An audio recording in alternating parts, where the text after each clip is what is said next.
peace be with you.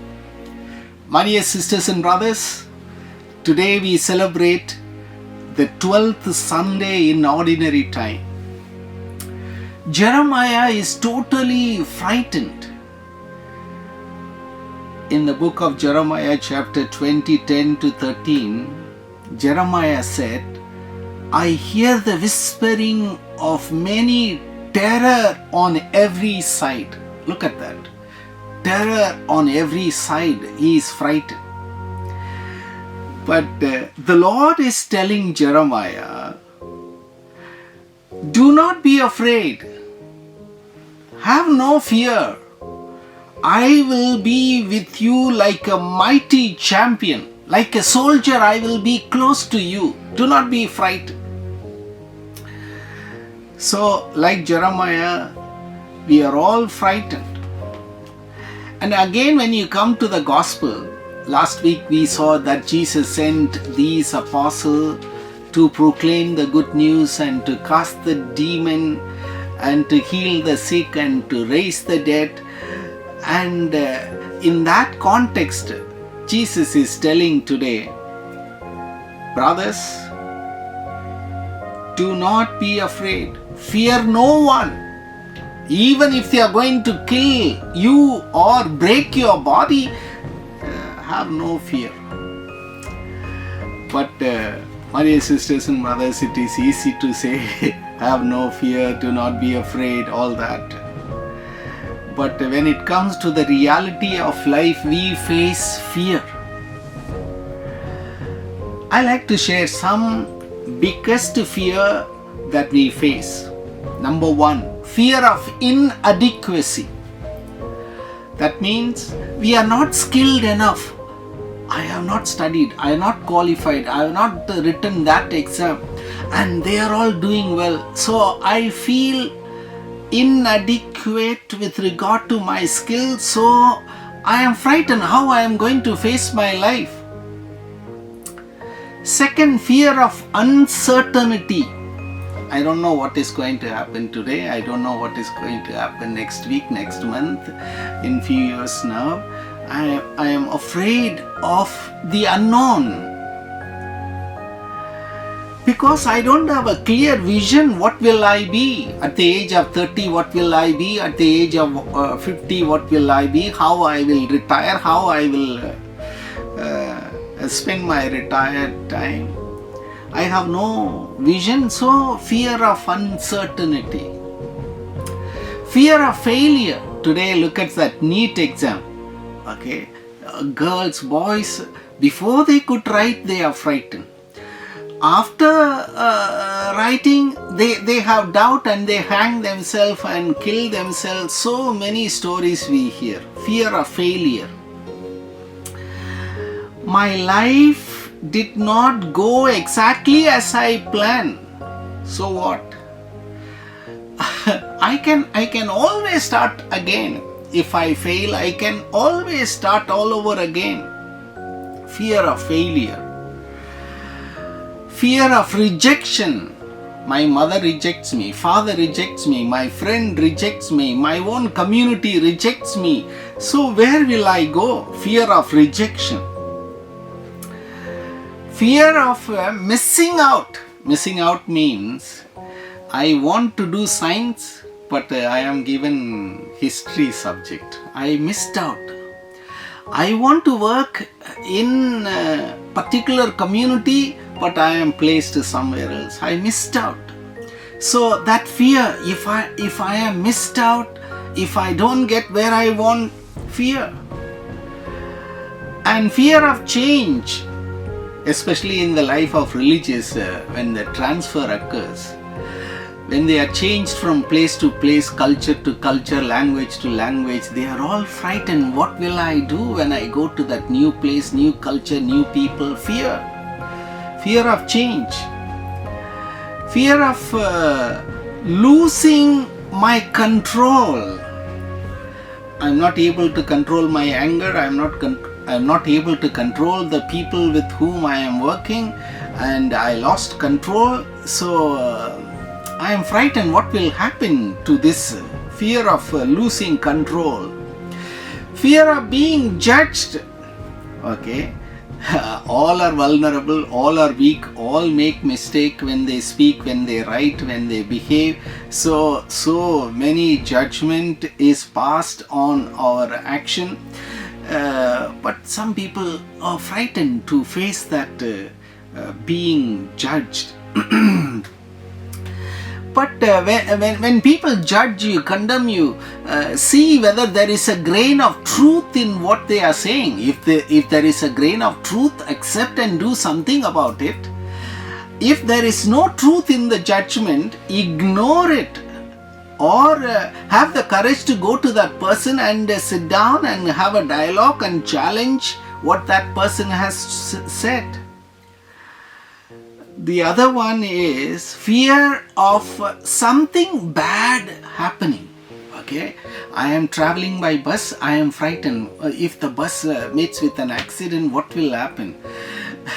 I am walking on the platform, if somebody runs over, what will happen to me? Fear of something bad happening. We are all living in the midst of tragedy.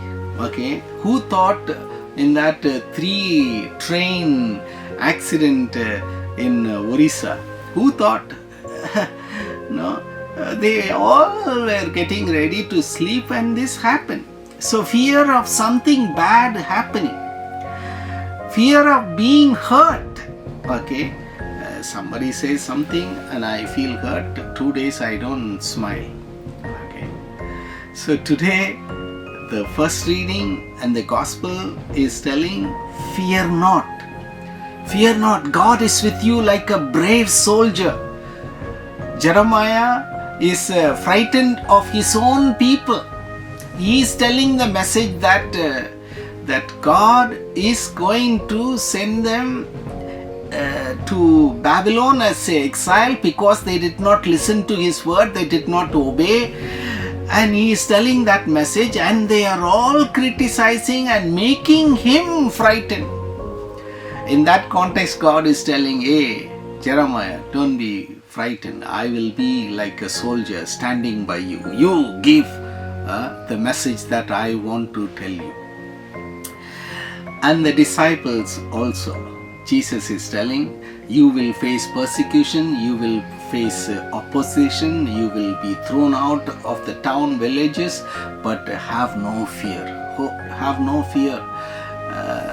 They can only kill your body, but they cannot kill your soul. Soul belongs to God. God cannot be touched by any human person in this society. So don't be frightened of the one who is going to kill your body. So my dear sisters and brothers, fear is a reality. I don't deny that. But you have to handle your fear. Otherwise you will die of your fears. Number one, I'll try to help you. Take time out. When you are going through some sort of fear in your life, take time out. 15 minutes, go for a walk. And then take a cup of coffee, tea, and then go to a cold water bath. And by the time you will relax and face your fear. And second one is breathe through panic. What is this? If you start get faster heartbeat or sweating or you are frightened, okay, stay where you are and simply feel the panic without trying to get distracted or place the palm of your hand on the stomach and breathe slowly and deeply. Breathe in and breathe out, and slowly you will see your fear is being breathed out of your body. And third, face fear. Don't run away from fear. Okay. Peter was frightened of the Roman persecution and he was running out. And then Jesus appears to him. Peter, once again you are going to deny me? So he goes back to face the suffering.